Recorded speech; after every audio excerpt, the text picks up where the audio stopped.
예수님께서 이 땅 가운데 왕으로 오셨습니다. 하나님께서 하나님의 뜻을 이루는 하나님의 아들 그 예수 그리스도를 이 땅 가운데 보내셨죠. 어제 말씀해 보니까 이가 누구냐 이렇게 물었습니다. 예수는 누구인가 라는 그 질문을 했던 것이죠. 예수님은 왕이십니다. 예수님은 어떤 왕이십니까? 겸손의 왕이시고 언약을 성취하시는 약속, 하나님의 약속을 성취하시는 왕이시고 구원하시는 왕으로 이 땅 가운데 오셨습니다. 예수 그리스도를 영접하는 것은 왕의 복음을 영접하는 겁니다. 여러분, 복음은 왕의 복음이고 그 복음을 영접하면 무엇입니까? 구원입니다. 왕을 영접하는 것, 그것이 바로 복음이죠. 그 복음 앞에서, 왕의 복음 앞에서 사람들은 어떤 반응을 일으키는가? 특별히 지금 예수님은 이스라엘, 구약의 하나님의 나라라고 말하는 이스라엘 가운데 오셨습니다. 하나님을 가장 잘 섬긴다라고 말하는 이스라엘 백성들의 왕으로 오셨습니다. 그뿐만 아니라 온 역사와 우주의 왕으로 오셨습니다. 그럼에도 불구하고 하나님을 잘 섬긴다라고 말하는 구약 이스라엘 백성들이 왕이신 예수님을 대하여 어떻게 반응하고 있는지를 오늘 이 본문, 오늘 우리가 묵상하게 될 그 본문에서 우리에게 알려주고 있습니다. 오늘 본문은 두 가지 사건으로 구성되어 있습니다. 성전을 깨끗하게 성전 청결 사건이라고 말하는 이 한 사건과 무화과 나무가 마르는 사건, 이 두 사건을 우리가 묵상하게 되는데, 이 사건은 바로 예수님께서 이제 십자가를 향하여 나아가시는 그 마지막 한 주간 사이 일어났던 세 가지 일이 연속하게 해서 나타나고 있죠. 종려주일 성전을 깨끗하게 하는 것과 월요일 무화과 나무가 마르는 이 사건은 내일 우리가 묵상하게 될 이제 화요신앙 논쟁과 쭉 같이 연결되어 있습니다. 그래서 이 사건이 가지고 온 파장이 바로 이렇게 많은 종교 지도자들과 논쟁을 하게 되고, 결국은 이 말씀을 통해서 예수님은 어디로 연결되는가 하면 바로 이 사람들을 향한, 예수를 영접하지 않는 그들을 향한 심판 메시지와 쭉 이렇게 연결이 되어집니다. 그래서 우리가 마태복음 이 마지막 예수님의 한 주간 이야기가, 사건이 어떻게 서로 연결되었는지를 좀 우리가 기억을 하면서 이 말씀을 묵상해 나아갔으면 좋겠습니다. 예수님의 성전 청결 사건을 우리가 먼저 한번 살펴보십시다. 예수님은 성전으로 들어가십니다. 성전에 들어갔을 때 그 안에 성전에서 매매하는 모든 사람들이 있었고 돈 바꾸는 사람들이 있었습니다. 그것을 보시면서 예수님은 내 집은 기도하는 집이다 이렇게 말씀하시고, 너희가 강도의 소굴을 만드는도다 이렇게 말씀을 하십니다. 이 말씀을 할 때 15절에 보니까 대제사장들과 서기관들이 예수께서 하시는 이상한 일과 이렇게 되어 있죠. 그래서 대제사장들과 서기관들이 드디어 등장을 하게 됩니다. 우리가 이 성전 청결 사건을 통해서 우리가 알아야 될 것은 무엇입니까? 성전은 무엇입니까? 성전은 어떤 곳이었습니까? 특별히 예수님께서 이 대제사장들과 서기관들이 예수님과, 그리고 호산나 다윗의 자손이여라고 말씀하고 있는 그들에 대하여, 특별히 어린 아이들을 보고 15절 끝에 보니까 노하였죠. 노하였을 때에 예수님께서 인용하셨던 말씀이 바로 16절에 나오는데, 그렇다 어린아이와 젖먹이들의 입에서 나오는 찬미를 온전하게 하셨나이다 함을 너희가 읽어본 일이 없느냐 이렇게 말씀하시잖아요. 이 말씀은 시편 8편 인용을 하시죠. 여러분, 우리가 잘 알듯이 시편 8편은 어떤 내용이 있습니까? 여호와 우리 주여, 주의 온 땅이 어찌 그리 아름다우신지요, 주의 손가락으로 지으신, 이런 내용들이 나오는 시지 않습니까? 그 시편 8편이 다 좋은 내용, 특별히 이 온 우주를 창조하신 그 창조의 영광, 주의 손가락으로 지으신 그 창조의 영광으로 노래하는 그 장 중간에, 시작 지점에 이 말씀이 나오고 있는 거죠. 그러니까 사실 여러분, 이 성전은 어떤 곳입니까? 온 우주를 창조하신 그 하나님께서 모세를 통하여 성막에 규례를 주시고, 그 성막 가운데 뭐 하신 것입니까? 샤켄하시고 임재하신 것입니다. 그 성막 안에는 누가 계십니까? 온 우주를 창조하신 왕이신 그분, 만드신 그분이 주인입니다. 만드신 그분이 왕이십니다. 왕이 성전 가운데, 성막 가운데 임재하셔서 그 백성들과 함께 하셨고, 모세 시대를 넘어 다윗 시대를 가면 드디어 성전으로 건축되고 그곳에 영광의 구름으로 충만하셔서 그 솔로몬 시대로 넘어가며 놀라운 하나님의 영광을 이 땅 가운데 보이셨던 것이죠. 여러분, 이스라엘의 사명은 무엇이었습니까? 하나님의 나라 그 사명은 무엇이었습니까? 온 우주를 창조하시고 통치하고 계시는 하나님의 통치를 이 땅 가운데 보여야 될 것이 바로 이스라엘 백성들의 사명이었습니다.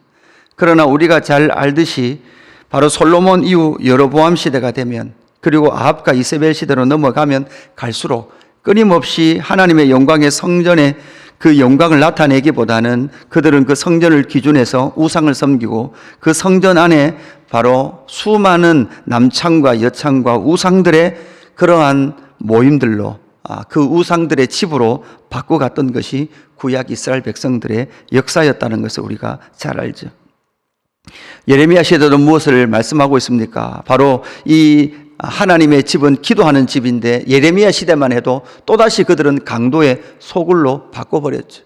하나님은 분명히 예레미야를 통해서 말씀하셨습니다. 이 성전 어떻게 된다? 무너진다. 특별히 포로 시대로 들어가면 에스겔 선지자를 통해서 하나님은 분명히 말씀하시죠. 에스겔 선지자가 바벨론으로 포로로 갑니다. 아직 나라는 안 망했습니다. 그죠? 포로로 잡혀간 장로들이 에스겔을 찾아옵니다. 찾아와서 뭐라고 묻습니까? 이 성전 망하겠습니까? 이 성전 무너지겠습니까? 안 무너지겠습니까? 라고 묻죠. 그럴 때 하나님은 에스겔의 머리채를 잡고 어디로 옮겨갑니까? 바벨론에서 예루살렘 성전으로 에스겔을 옮깁니다. 환상을 통해서 옮겨가시죠. 그리고 에스겔 선지자를 통해서 예루살렘 성전의 타락상을 보여줍니다. 어떤 타락상이 있었습니까? 성전 벽에 각종 곤충을 그려놓고 70명의 장로들이 그 성전 안에서 하나님을 섬기는 것이 아니라 무엇을 섬깁니까? 곤충을 섬깁니다. 한 방의 문을 여니까 여인들이 담무스를 향하여 애곡을 합니다. 담무스는 누굽니까? 니므롯, 창세기 19장 10장에 나오는 그 11장에 나오는 니므롯, 세상 왕을 상징하는 니므롯의 아들이 바로 담무스였거든요. 그러니까 세상 왕을 섬기면서 그렇게 애곡을 하죠. 한 방을 여니까 태양신을 섬기는 사람들이 동쪽을 향하여 태양신을 섬기고 있는 그 성전의 모습, 성전 안에 남창의 집이 있고, 백성들은, 수많은 백성들은 그 코에 나뭇가지를 꽂고, 코에 나뭇가지를 꽂았다는 것은 무엇이었습니까? 여러분, 한국 정서로 보면 대나무를 세운다 그랬습니다. 대나무를 세운다. 접신하는 행위다 그랬습니다. 접신하는 행위. 수많은 무죄한 자의 피를 흘리는 그 땅을 향하여 하나님은 에스겔에게 묻습니다. 이 성전 무너지겠냐? 무너지겠지 않겠느냐? 그 이후에 에스겔을 통해서 하나님은 어떤 모습을 보여줍니까? 성전에서 떠나시는 영광의 하나님. 그런데 우리는 알아야 합니다. 성전에서 떠나신 것이 아니라 그 하나님은 어떻게 하셨습니까? 포로로 잡혀가 있는, 바벨론으로 포로로 잡혀가 있는 그 백성들과 함께 동행하셔서 그 백성들을 기어이 회복하시겠다라고 약속하셨던 것. 예레미야 예언대로 실제로 70년이 차면 그 성전이 다시금 재건되어지죠.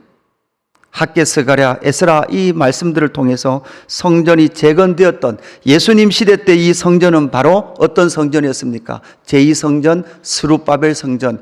그리고 헤롯이 다시금 축구장 크기의 3배만큼 아주 크게 다시금 40년을 거쳐서 증축하고 있는 이 성전. 이 성전을 향하여서 너희가 이것이 도둑의 소굴을 만들었다라고 말씀하고 있는 것이죠. 그 증거는 무엇입니까? 결국은 15절 다시 보면 대제사장들, 무엇이라고 그랬습니까? 대제사장직을 돈으로 매매하는 그들. 그러면서 오직 돈 냄새로 물들어버린 그 성전을 향하여서 이 성전은 무너질 것이다 라고 말씀하시며 18절부터는 두 번째를 말씀하시고 계시죠.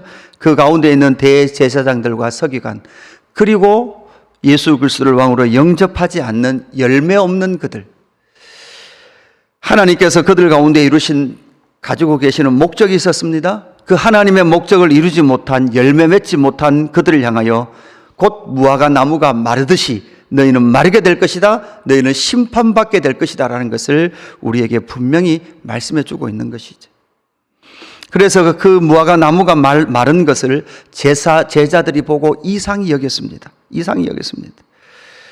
그럴 때 예수님께서 21절 22절에 이렇게 말씀합니다. 예수께서 대답하여 이르시되 내가 진실로 너희에게 이르노니 만일 너희가 믿음이 있고 의심하지 아니하면 이 무화과 나무에게 된 이런 일만 할 뿐만 아니라 이 산더러 들려 바다에 던져지라 하여도 될 것이요 너희가 기도할 때 무엇이든지 믿고 구하는 것은 다 받으리라 하시니라. 이렇게 말씀하죠.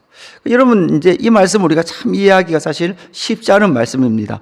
22절 한 절만 떼놓고 보면 너희가 기도할 때 무엇이든지 믿고 구하는 것은 다 받으리라. 여러분, 이 마음으로 기도하러 나오셨죠?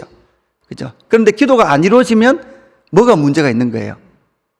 믿음이 문제가 있는 이런 구조가 되는데, 사실 이 말씀을 문맥으로 보면 18절에서 22절까지는 모든 내용이 무엇입니까? 심판에 관한 메시지입니다. 심판에 관한 메시지. 결국 구약 이스라엘 백성들은 하나님이 원하시는 열매를 맺지 못했을 뿐만 아니라 진짜 하나님의 나라의 왕이 이 땅 가운데 오셨음에도 불구하고 하나님의 나라의 왕이신 예수님을 영접하지 않는 거예요. 여러분, 영접하지 않으면 여러분 무엇입니까? 심판입니다. 말라 죽습니다. 무화과 나무는 이스라엘의 상징이었습니다. 그들은 결국 예수 그리스도를 영접하지 않을 것이고, 그 영접하지 않은 그들은 결국은 이 무화과 나무가 마르듯이 그들은 말라갈 것입니다. 열매가 없을 겁니다. 그래서 앞으로 예수님께서 하시는 일이 무엇입니까? 여러분, 앞으로 예수님께서 하실 일이 무엇입니까? 우리의 기준에서도, 지금 2023년을 살아가고 있는 신약 공동체인 저와 여러분의 기준에서도, 여러분, 우리가 최종적으로 다시 오실 예수님은 어떤 예수님으로 오십니까? 바로 심판주로 오실 것입니다. 여러분, 하나님께서 왜 이렇게 오랫동안 예수님을 이 땅 가운데 재림주로 보내지 않으시는가요? 여러분, 하나님의 기다리심이에요. 사랑하심이에요. 우리에게 많은 시간을 주고 계시는 거죠. 오래 참고 기다리고 계시는 것이죠. 무화과 나무가 말랐듯이 이 산들이 들려 바다에 던져지라 하여도 된다라는 것은 결국은 심판에 관한 메시지입니다. 산들이 바다에 들어가는 심판의 그 모습, 구약의 노아 홍수처럼 바로 땅이 뒤집어지는 그런 역사처럼 그런 일들이 일어나게 될 것이다. 너희가 기도해라. 하나님의 나라의 왕이신 예수 그리스도의 통치를 받도록 기도해라. 그리고 믿고 구해라. 예수님은 반드시 심판주로 다시 오게 될 것이다.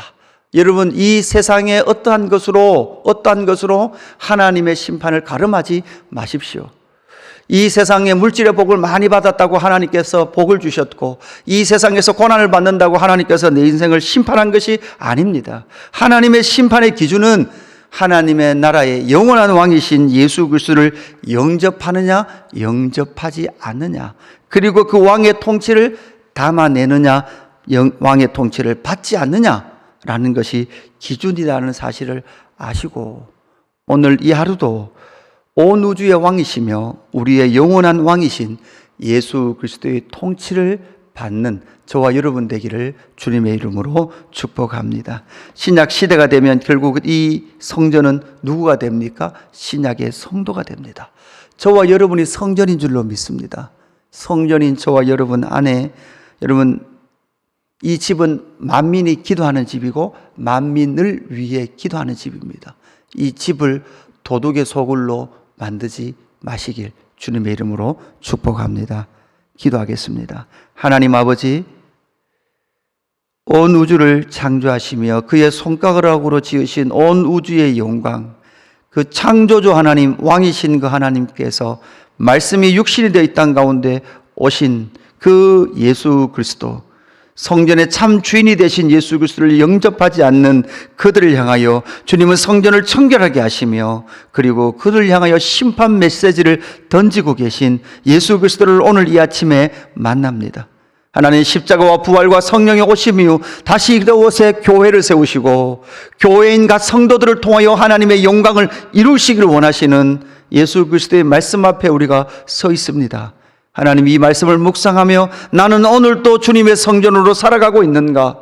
하나님, 성전인 나는 내 안은 돈으로 물들어 있지는 않은지 하나님 다시금 우리의 모습을 돌아보게 됩니다.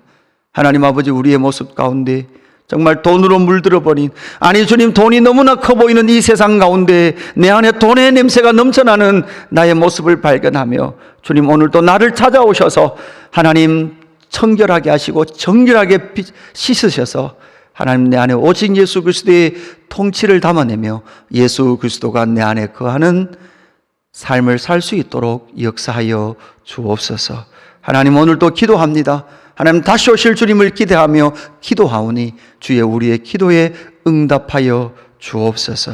감사함을 드리며 구주 예수 그리스도의 이름으로 기도드리옵나이다. 아멘.